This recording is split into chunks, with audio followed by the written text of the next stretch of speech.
welcome back to New World Next Week. I'm James Corbett of CorbettReport.com. And I'm James Evan Pilato of MediaMonarchy.com. Virtual flag terror is here. We have 3 developing stories on this 280th episode of New World Next Week, and they're all basically about rage clicking in the year of divide and conquer.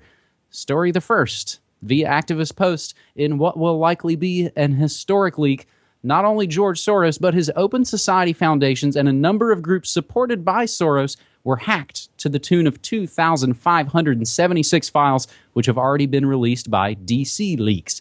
The files come from institutes and Soros-operated funded organizations all across the world: USA, Europe, Asia, Latin America, Africa, the President's Office, and the World Bank. The documents span from 2008 to 2016. George Soros is, of course, most well known for playing a major role in the funding and facilitating of the bulldozer revolution in Serbia that overthrew Milosevic in 2000.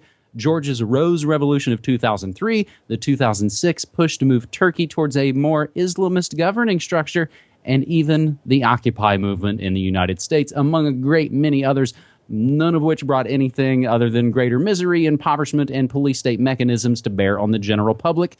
The Occupy movement, maybe being the only exception, still brought nothing to its participants except the opportunity to burn off excess anger and energy, along with a few cracked protester skulls. It was otherwise an incredible waste of time. Soros has also been instrumental in funding and radicalizing the Black Lives Matter movement that has produced riots, racial attacks, and general racial tension across the country.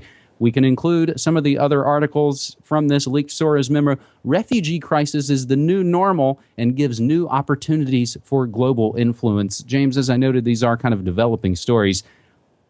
What do we make of all of this? Because as we've noted now for many, many years, and I think as Webster Tarpley coined the phrase, it's virtual flag terrorism. There's no real way to exactly know who's doing what to who. That's true. I think we can get caught up more on the who's doing it rather than what is being revealed. And that's the entire strategy with the DNC leak, is to go, oh, it's Russian hackers. So don't look at any of the actual material here. Don't look at the things that we're actually doing behind the scenes because it's Russians. And that's the strategy they're trying. That's not the important part of this story. In fact, even for people... especially for people who know, for example, from episode 113 of the Corbett Report, Meet George Soros, know about Soros and all the shady stuff that he's involved in. It's tempting to take this and just dismiss it as, nothing. We already knew all of this kind of, dismissal.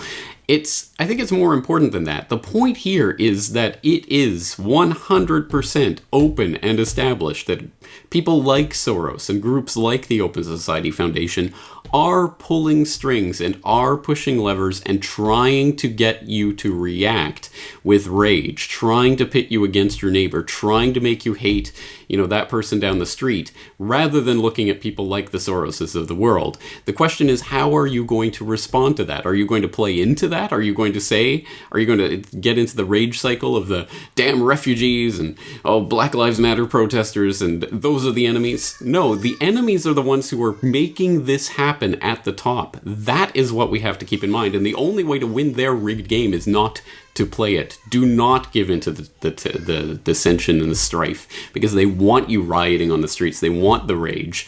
They grow in power with the rage. So don't give in to it. Do not give them that. Instead, focus your energy against the Soroses and his ilk. Those are the real enemies. And I think a lot of this rage, and again, it doesn't kind of turn on overnight. It's a slow kind of building thing.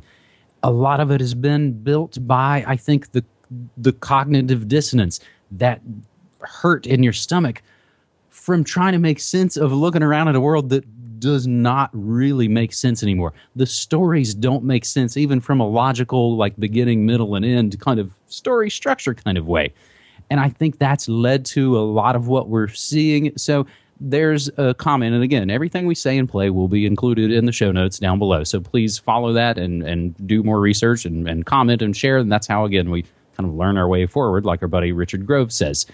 But I think where a lot of this comes from is none of it makes sense, and everything does seem so crazy. There's a comment on the activist post story about hack proofs, dissident groups, and movements funded by Forrest that kind of notes we're in the Twilight Zone. We're in a strange spot where Soros funds the legalization of marijuana, which is ultimately a massive peaceful movement, and then he funds violent movements as well. It's all these things that don't seem to make sense, which gets at the fundamental part, I think, James, of they fund both sides.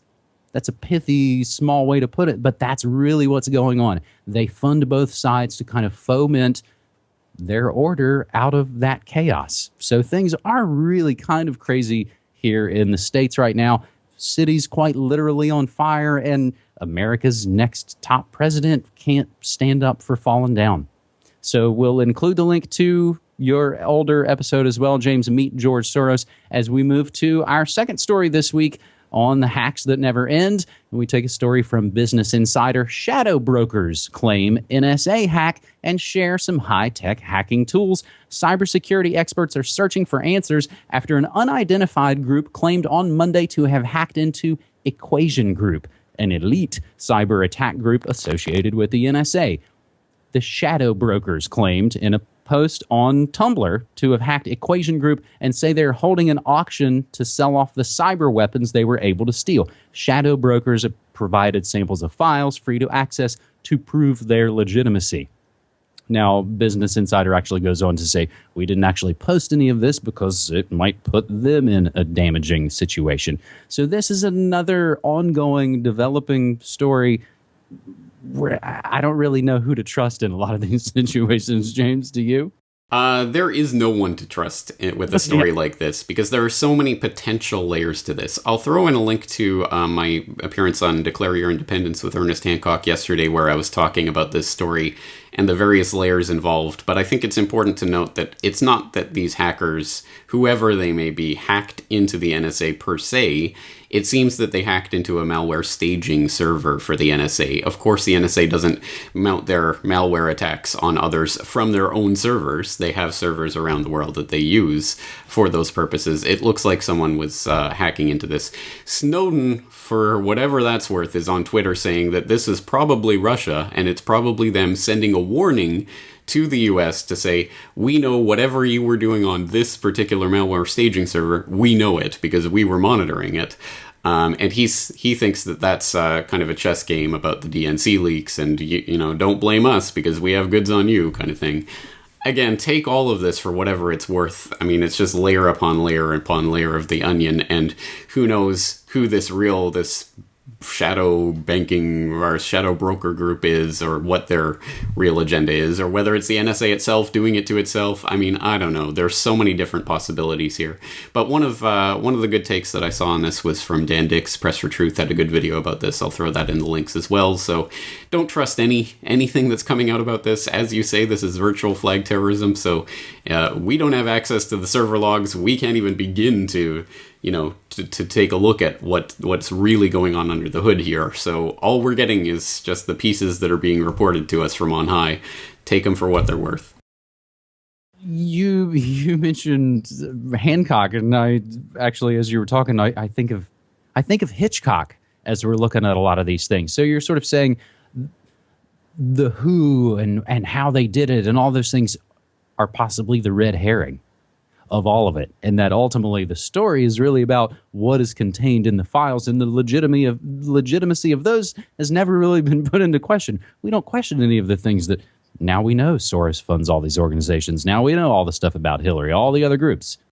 I believe the word you're looking for is MacGuffin.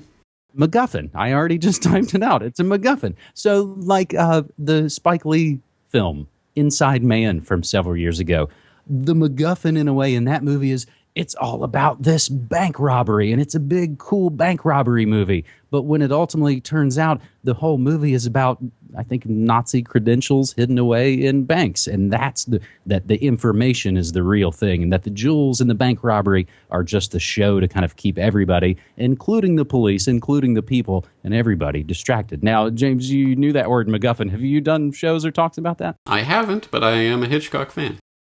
All right. Well, let's note that for maybe a film literature and New World Order episode as we move to our third and final story on this New World Next Week for August 18th, 2016. Russian hacker Guccifer. Is it Guccifer or do people say Guccifer? I'm sorry. I say Guccifer, but I don't know. It doesn't matter.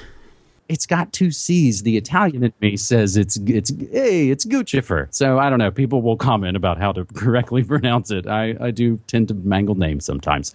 Russian hacker Guccifer 2.0 publishes complete personal information of 200 congressional Democrats, and he gets his Twitter account suspended for a little bit.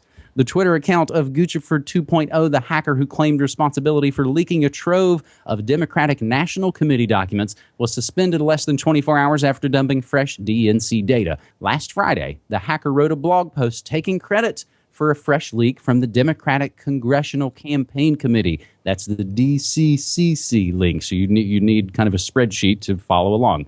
He published an Excel spreadsheet containing the mobile phone numbers and email addresses of every Democrat in the House of Representatives, as well as passwords to DCCC files to substantiate his claim. The hacker, who had actively been using Twitter to publicize his leaks, has since had his account suspended, but it's been reinstated. You can go to it right now and see that he's retweeting and doing all the normal Twitter things. Enter another character onto this drama. WikiLeaks claimed that the suspension was related to the publication of the DCCC documents. And again, we don't really know who to believe anymore, whether or not this is Guccifer, or whether he's Russian or what. James? Look, here's the thing about this. He's running a WordPress.com site. He's on Twitter. You know, I mean, it's not like the NSA can't bring to bear their multi-gajillion dollar, tech, spying tech to find out who this guy is and where he is and, nab him. If they really wanted to. That's the thing about this. Who is allowed to leak, and what are they allowed to leak, and why are they allowed to leak it? Because it has to be seen in that context, especially when the NSA is the internet and the internet is the NSA. They know where this guy is, and they can shut him down at any time. And clearly, like Twitter, they shut him down for a little while, but okay, you can keep going, keep leaking.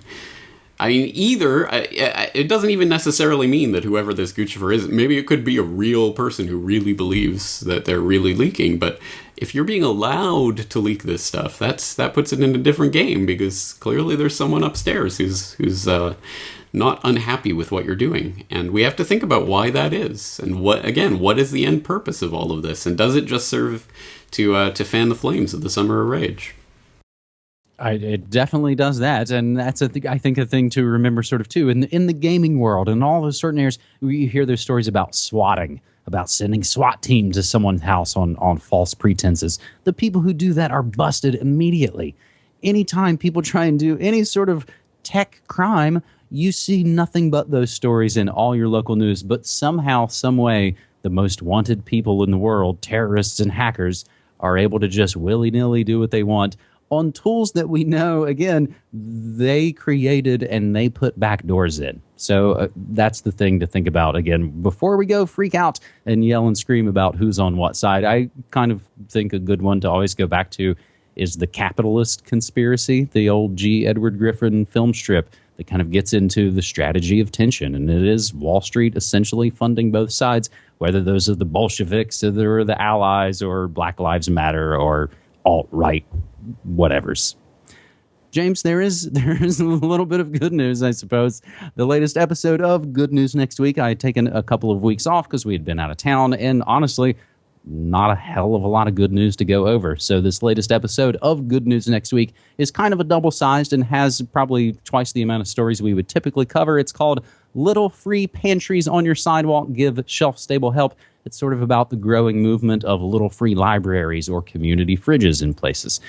Also, Ireland jails banksters and Canada frees patsies on that Good News Next Week episode. James, the only other thing I will mention is not even a hashtag New World Next Week story, although you can pretty much be up to date on everything going on in the world using that hashtag. One last article, I think, that kind of points out, again, the Twilight Zone crazy world that we're in. The musical question is asked, who got us into these endless wars? And the answer from Pat Buchanan is the Council on Foreign Relations. We'll include that article, and again, everything that we say will be included in the show notes for these episodes. James? You could say a lot about the times we're living through, but you can't say they're boring. Well, anyway, we are documenting them. Thank you again for the stories. Talk to you again next week. All right, man. Thanks.